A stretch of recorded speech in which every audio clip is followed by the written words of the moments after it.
Okay, alright. Hear me out on this. I know this is a strange topic for me to talk about. I'm completely unrelated to other things I've been working on, but hear me out, okay? So you know the album View Monster by Neil Cicierega, or as we all know him, Lemon Demon? Yeah, that's an alternate dimension. I know. You may think I'm crazy for this, and I probably am, but hear me out. So, in the trailer, Neil picks up the View Monster and says, let's take it for a spin, flicks the lever, and boom, gets transported to a different dimension. You might just think, oh, that's it. That's the whole thing. You've proven yourself right. Wrong. There's more to know. What about the songs? Do you meet the songs there? Oh, yes, technically. But the View Monster, who I'll deem VM, only mentions them for a split second. In the trailer, he says, what the hell was that? I like that one. You would. You wrote it. Aw, thanks. Which technically makes Neil considered a god in their universe. Neil being the one keeping them there for their own good. The characters in the songs, however, don't know about this. For example, what happens after the songs? Does he ever get out of Marketland? We're going to start with Marketland first. Marketland, which is basically just a song about some guys stuck in a place just full of markets. In the chorus of the song, he says, in Marketland, you can buy what's in demand. 15 years ago. Wow. And you know why he says 15 years ago? He was created 15 years ago. Or, more specified, born 15 years ago. The guy from Marketland is 15 years old, and he has been there for 15 years. How do I know this? Well, if we take a closer look at the song, it says like he's been there for 15 years, so what? But what about the people there? The people there seem completely unhinged. Maybe they've been there for longer, and maybe he's going to turn into one of them. But what is Marketland? Marketland is purgatory. Marketland is purgatory. Marketland, well, he might have died there. He might have realised, oh, wait, my spirit's trapped here. And he died 15 years ago. That's why he's reminiscing on the 15 years.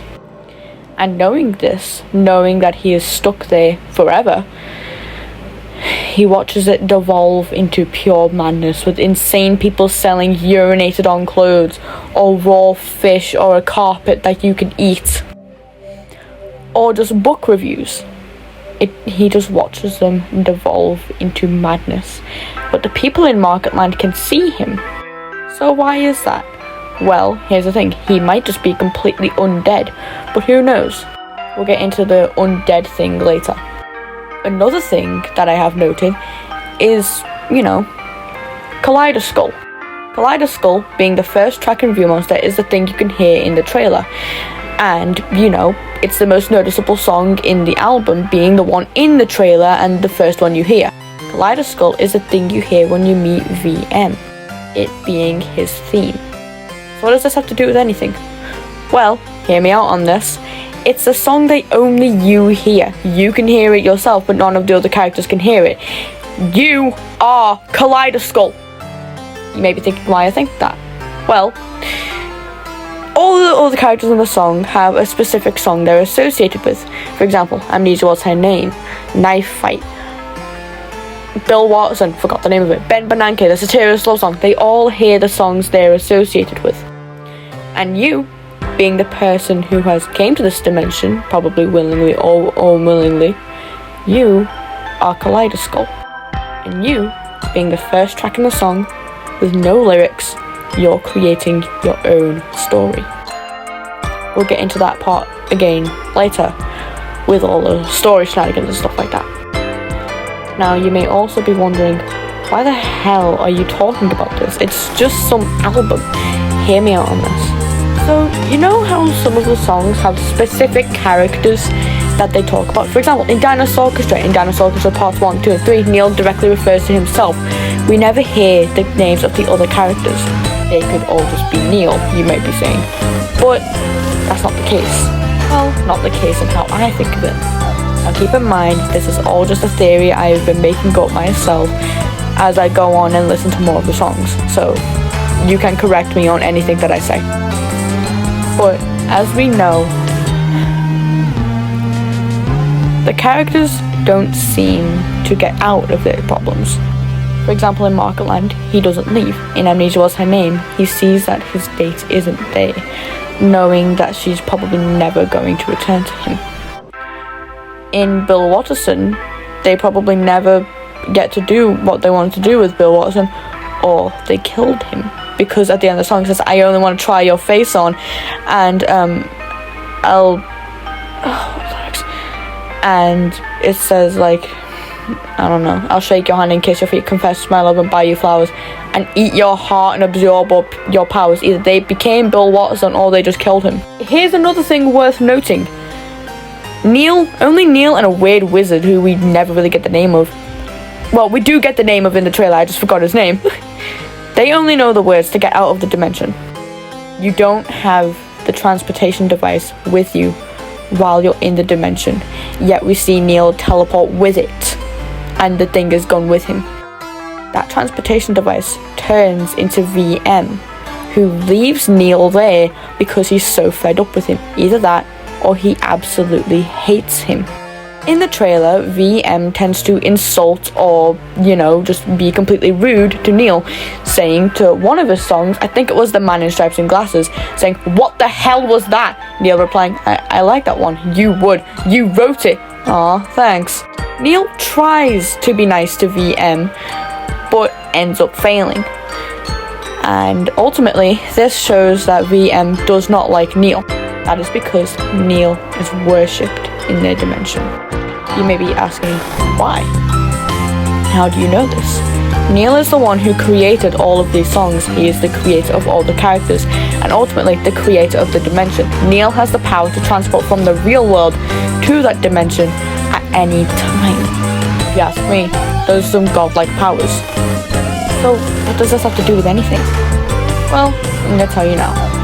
So, if all these characters are in a different dimension, how come they never leave, but Neil and that weird wizard can? That's because Neil is a god. I've already explained this. But hear me out on this part.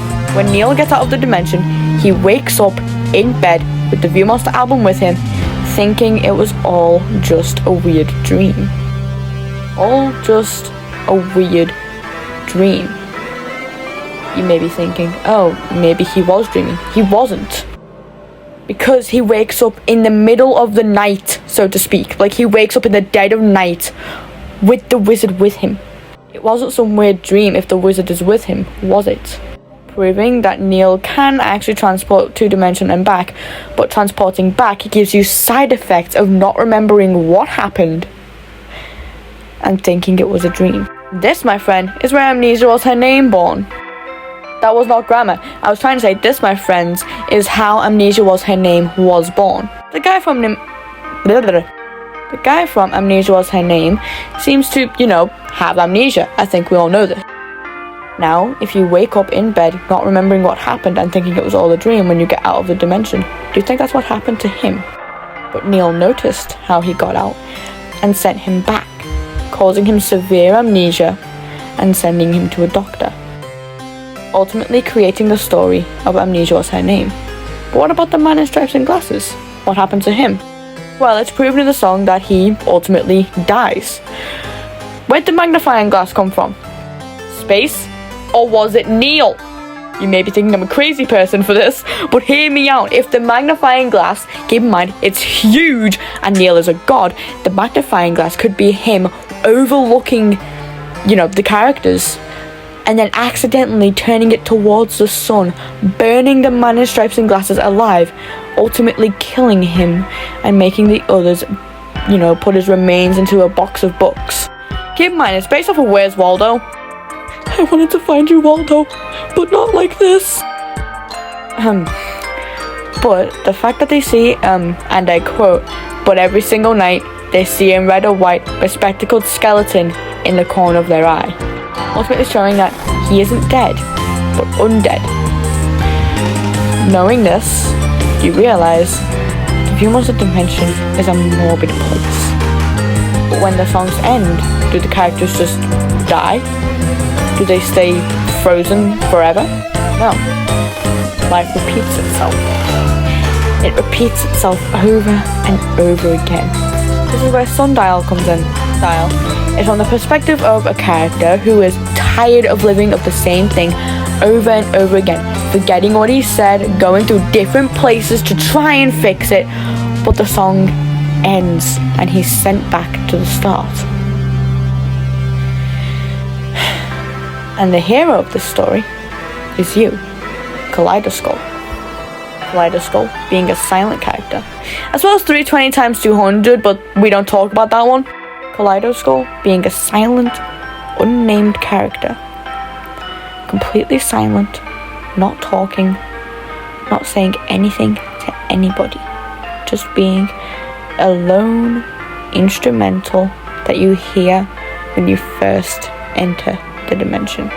You may be wondering, but how are we Kaleidoscope? Remember how I mentioned that all the characters hear the songs that they're associated with, and only that, other than other people talking? That's their background music, and you have Kaleidoscope as yours. Now you may be wondering, but what does Kaleidoscope have to do with all of this if we're just like some petty little instrumental? Think about it. Kaleidoscope is VM's theme. When you first meet VM, you start to hear Kaleidoscope, meaning either Neil turned you into the next Kaleidoscope, maybe the first Kaleidoscope died, or ultimately got trapped there. The first Kaleidoscope becoming VM. We have evidence of this with him despising Neil Cicierega himself, aka his god, meaning he probably trapped him there, and the fact that he insults the other songs. He probably hates the songs because they're the reason he got stuck there. They're the reason he can't leave. He can't leave until he figures out the magic words to get them all out of that sick and twisted dimension. But there's one problem. He doesn't know the wizard, and the only time Neil meets the wizard is after VM leaves. How can we get to meet the wizard? Neil directly looks at us while saying the magic words, and we end up back in his room. That is where he keeps the view monster. That's where he keeps them all. You may think I'm going a bit off the rails with this, and none of this makes sense, but it's all going to correlate to one thing, and I'll get to that in a second. I'm so excited to finally be talking about this to someone, because I swear to God, this has been in my head ever since I figured it out. I'm like game theory, but song theory. Oh Jesus. But if Neil keeps them there, why does he keep them there? And why won't he let them out? And why are we meant to let them out, but Neil won't let us, transporting us out of the view monster, unable to meet the characters again? He's keeping them there for their own good. Remember how I said that like a couple minutes prior? He's keeping them there for their own good. Avoiding the real world, avoiding meeting the other characters in other albums, assuming they can transport through them. Because, you know, the characters from albums, they can do that for some reason. And keeping them away from society. Society would completely freak out over Neil's inventions, over Neil's own creations. Unless they're part of his fandom, of course. But Neil would completely freak out. Not Neil! God damn it! Society would freak out if they saw what Neil had created himself. And they would start to think to themselves, is he some sort of god from another dimension? The answer is yes. If those creatures, those creations, were in real life, society would go to hell. And that is why Neil keeps them inside the view monster dimension for their own safety, for their own good. Sure, the songs may repeat and their lives may loop over and over again, but he did that to keep them from getting self-aware. If they got self-aware, they would realize we're being kept away from society. Neil, our god, acts completely different to the rest of the people here. Sure, he may be a god, but where does he go? Is there some other dimension we don't know about? The answer is yes. Yes, there is. The real world. The real world where they can't go, and that they are forbidden to even speak about. Some of the songs do directly talk to the listener. For example, in Bill Watterson, we are from the perspective of, Bill Watterson himself. Rocketland says, all the world is in your hands, and he tells you to go wash it off now. What was the song mentioned here directly? Modify talks to us, saying we can modify ourselves, we can be nonchalant with screws, and he tells us about other things that happen to other people. The Satirists Love Song talks to us as if we were, his ex. His Bent Bernanke calling us Spencer for some odd reason, I don't know. Why are we called Spencer? We are Kaleidoskull. But you get the point. So why do they talk to us directly? They know of our existence. They know that we're from the real world. And they're trying to tell us what it's like. And they're showing us around, causing us to get involved in those stupid shenanigans that they're involved in. And because of this, we end up slowly but surely becoming one of the songs. And the reason Kaleidoskull is the first song is because the first thing you hear, the first thing you know about, and the first thing you get involved with. Think about it. Kaleidoskull sounds very wispy and magical and hypnotizing. Well, to me, it sounds hypnotizing, and I feel like to other people it might sound the same way. Kaleidoskull was a method to hypnotize people into thinking that, oh, we're part of this dimension now. We live here. We live here willingly. And so, you become Kaleidoskull. You start walking around the real world after you get out with Neil. You start walking on the real world saying, hi, my name is Kaleidoskull, what's yours?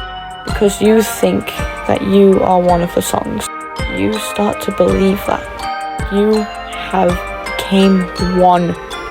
You became one with the album, one with the characters, and one with your own fate.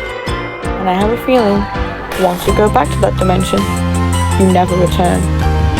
Maybe the people in that dimension are just trapped souls, trapped people trying to get out, but they're just in a constant loop, a purgatory, as mentioned in Markland. They're in a constant loop of just never-ending torture, waiting to get out of the album, but they're stuck forever. And the only person to let them out is you, Kaleidoskull, the listener, the person who's listening to their problems.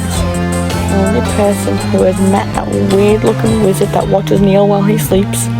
It is proven in the trailer that he's looking through his window when he wakes up, which I found completely creepy, and I just wanted to point it out that he probably watches him while he sleeps. Oh god, imagine waking up after going to the Viewmaster dimension, looking in your window. Hi, how are you? But that's not the topic. I got completely sidetracked talking about that wizard. But that's not the topic. The topic is, you're the only person who has came in contact with Neil, VM, and that weird wizard that lets you get out. It seems like you know Neil in person. Judging by the trailer, you seem to be visiting him, sat in his office with him. He turns to face you, pulls out the Viewmaster, and says, let's take it for a spin, taking you to the dimension with him, and pretending not to know. He probably ordered VM and that wizard to act like he's never been there before, exclaiming, whoa, where am I? And then VM popping up seemingly out of nowhere. You're inside your album, Neil. Who are you? I'm the Viewmaster. You created me, Neil. You created me, Neil. Let's explore together. You created me, Neil. Keep that line in your head. We've mentioned Neil being a god in that dimension many a time. VM acknowledges it and lets the viewer know. He lets us know that Neil created him. That Neil created all of them. And that we are possibly next. Insulting Neil. Being rude to him. Telling him his songs are terrible. Probably because of past experiences with those songs. And why does he do it? To warn us away from him. To make us seem like we wouldn't want to go back there. Because we wouldn't. But our curiosity gets a hold of us. And that is how Kaleidoskull is created. Why is it called Kaleidoskull, you might be asking? Think about a kaleidoscope. A kaleidoscope is like a loop of images and designs, so to speak, but in different perspectives and all distorted. And then think about our skull, which harbors our mind. our mind has kind of gotten the kaleidoscope effect, seeing things in a different perspective, or distorted, and in a loop. That is what the viewmaster dimension is. Kaleidoscope effect is what I'm going to refer to as. A loop, a distorted, weird loop that just happens, depending on which way you twist it. We're going to talk about that more later. Another thing I'm trying to mention is, the fact that, how I mentioned that it was, a different dimension, around 50 times already, and how you can only get there and out via 2 different methods, and how VM becomes the thing that you transported in with, and how the songs can't exactly get out, and how they're stuck in a loop, and how you don't exactly know when or how they got there. And the first thing I mentioned was Market Line being a purgatory. It may as well be the same thing for the rest of the songs. They're in some sort of purgatory, reliving those moments forever. How did Amnesia Was Her Name end? What did he do after he couldn't find her? What about Knife Fight? Did the guy actually end up pulling out his knife and killing Neil? Well, the person that sounds the most like Neil and probably is a different variation of him. Did this terrorist ever get therapy? Did Bill Watterson survive the stalker?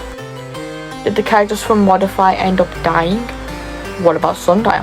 What happened to him? Is he still in that time loop? Time loop that doesn't make sense to him. Nothing makes sense at all. Did the man in stripes and glasses' skeleton leave them alone? Well, it's all going to be answered in one thing. It's unclear as of now. But one thing's for sure, as time goes on and I end up listening to the rest of the songs, because I have only mentioned a few that I know pretty well, but once I mention the other songs, once I listen to the other songs, I will get to them, and I'll be making an analysis on each song. I might make an analysis on You're at the Party, because that song I've been thinking about for a while now, what the hell is happening in that song and why do I love it so much. Might make one about Pizza Heroes, but that's not the topic right now. Once I listen to the rest of the songs, I will end up updating this, and I will figure out what is going on. It's gonna be diving into the FNAF lore, but about songs instead. But as of now, that's all I can really say. The Viewmaster Dimension is a place for trapped people in a possible purgatory. Place for people of all ages, all races, anything. Even weird little creatures. All of them can get trapped there. And each time a new song is created or found by the community, they end up becoming another trapped person there. Now you may be wondering, what about the bonus tracks? Do the bonus tracks have any significance to the story? Well, yes. They're people that nobody really acknowledges or remembers as much as the actual story. They're people who had no real significance in anyone's lives. They didn't have much to live for, so to speak. They didn't know their purpose or anything like that. So now their purpose is to entertain the listener. And these characters have to live up to that before they end up like the man in stripes and glasses. The man in stripes and glasses was a person that everybody in the album knew and admired because of how well they did their job of entertaining. But one day he messed up. Neil, overlooking them, casts the light of the magnifying glass towards the man in stripes and glasses, ultimately burning him alive. The people talking about him are the other people in the album, rearranging the books alphabetically, putting his remains inside the box, sealing it up hermetically, and never ever speaking of it again. They are forbidden to speak of the man in stripes and glasses, and his red and white bespectacled skeleton watches over them from the corner of their eye. And if they do their job wrong of entertaining the listener, and if the listener hears something even slightly different in the song that they've never heard before, they end up like the man in stripes and glasses. Dead. Buried. watching over the others do their job. So how does this all revolve round back to us trying to get them out of the dimension? And how it revolves back to us being told to avoid Neil by VM himself. VM is rude to Neil, kind of painting him as the bad guy in how rude he is to him. It makes you think, oh, he must have done something to VM to make him this hateful towards him. And that's what we're convinced of, because we don't seem to go to that dimension again, because, you know, the wizard's there nodding at the window, hinting VM was right. VM was warning us to stay away from Neil. And the reason why is because now we think that we are one of them. We are Kaleidoscope. All of us are Kaleidoscope. Kaleidoscope is one being made up of others. Kaleidoscope may as well be this morphed, disgusting creature made up of other people's bodies, all mushed together. Every time someone new visits the Viewmaster dimension, another person gets added to Kaleidoscope, which is why Kaleidoscope is silent. No lyrics at all. Only distant humming. The humming is what lures people in.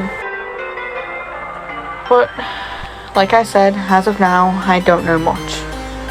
This is all I can really say, just pinpointing ideas and like pitching things for people to talk about and like supposedly discuss in a way. But as of now, I don't know much. All I know is that this is just some silly little theory that I've had in my head for a little while, ever since like February. And I just thought, hey, it'd be fun to pitch this idea at the end, well, whilst I'm off whatever the hell I'm doing for a couple weeks, you know, taking a break and whatnot. So I thought I may as well pitch this idea, and I might, just might, make something with this idea. But hey, it's all just a theory that I came up with in my stupid little head, and I'm hoping one of you, any one of you, could hear this and figure out how to help them, how to help us, how to help us figure this out, and how to help us ultimately be able to free ourselves. But I will see you maybe next time, possibly, if I do end up having the time to update this and listen to the rest of the songs. I will update this. My finger has gotten stiff from holding the record button, so I'm going to stop here.